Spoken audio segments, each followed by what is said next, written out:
दोस्तों, आज हम आप लोग को बताएंगे कि माता सीता को रावण के वाटिका में सर्प के रूप में जाकर खीर कौन दिया था और खीर खाने के बाद माता सीता जब तक रावण के कैद में थी भूख क्यों नहीं लगी थी।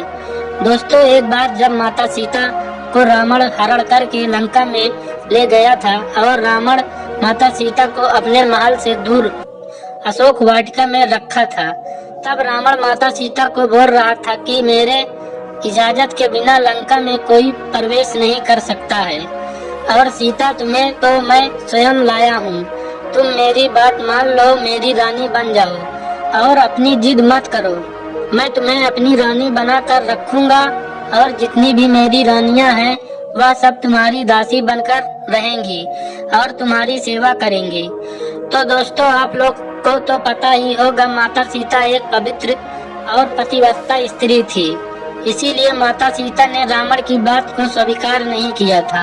माता सीता ने कहा, जब तुम मेरा हरण कर रहे थे तब वहाँ पर शायद मेरे रघुवीर राम होते तो तुम मेरा हरण नहीं कर पाते और तुम हाथ लगाते तो तुम्हारे हाथ और सर को धड़ से अलग करके रख देते। दोस्तों, माता सीता कहती हैं, लेकिन तुम्हारे साथ मेरी अव्यवस्था थी आने की। मैं सुरक्षा से तुम्हारे पास नहीं आई हूँ क्योंकि मैं एक पतिव्रता स्त्री हूँ। मैं किसी दूसरे की इच्छा नहीं करती हूँ। मैं कोई चंचल स्त्री नहीं हूँ जो तुम्हारी बहकावे में आ जाऊंगी। लेकिन रावण कुछ नहीं सुनता है और वह उड़ता हुआ आकाश मार्ग से लंका पहुँच जाता है। लंका पहुँचने के बाद माता सीता को अशोक वाटिका में जाकर छोड़ देता है। जब माता सीता का लंका में प्रवेश हो जाता है तब रावण माता सीता के लिए भोजन भेजता है, परंतु माता सीता भोजन नहीं करती हैं क्योंकि दोस्तों उन्होंने प्रण लिया था कि मैं रावण के द्वारा दिया गया भोजन और कुछ भी ग्रहण नहीं करूंगी। उन्होंने संकल्प लिया था कि मैं निराहार रहकर प्राणों का त्याग कर दूंगी, लेकिन रावण मैं तुम्हारे यहाँ का भोजन नहीं करूंगी। फिर दोस्तों, आपके मन में यह सवाल आता होगा कि माता सीता ने बिना भोजन किए कैसे जीवित थी। दोस्तों, माता सीता के इस संकल्प को देखकर ब्रह्मा जी बहुत चिंतित हो गए थे। माता सीता के जीवन की रक्षा करना बहुत आवश्यक था। ब्रह्मा जी ने देवराज इंद्र से कहा कि तुम शीघ्र ही लंकापुरी में जाकर उन्हें उत्तम खीर प्रदान करो। दोस्तों, यह ऐसी दिव्य खीर थी कि जिसे ग्रहण करने के बाद भूख प्यास नहीं लगती है, साथ ही तेज बल और शक्ति मिलती है। यह निर्देश पाकर देवराज इंद्र ने निंद्रा देवी को लेकर लंका में माता सीता के पास पहुंच जाते हैं। निंद्रा ने माता सीता की निगरानी में लगे राक्षसों को निंद्रा में लीन कर देती हैं। इस बीच देवराज इंद्र अशोक वाटिका में माता सीता के पास जाते हैं और बोलते हैं, माता मैं देवराज इंद्र हूँ और परम पिता ब्रह्मा जी के निर्देश पर आपके पास आया हूँ।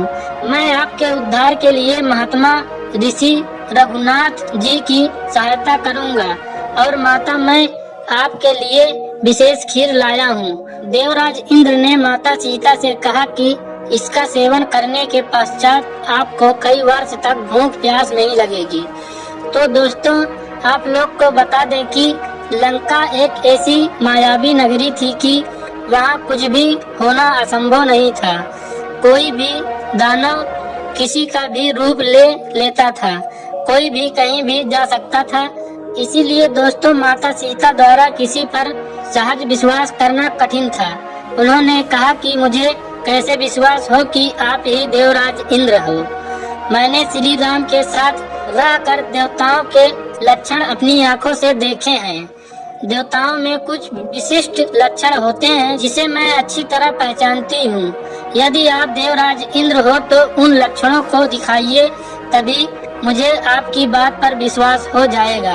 दोस्तों, आप लोग को याद होगा कि जब हनुमान जी अशोक वाटिका में गए थे और उन्होंने स्वयं का परिचय श्री राम के भक्त का दूत के रूप में दिया था, तब भी माता सीता ने उन पर सहज विश्वास नहीं किया था। जब हनुमान जी ने श्री राम द्वारा निशानी के रूप में दी गई अंगूठी उन्हें दिखाई तब उन्हें विश्वास हुआ था।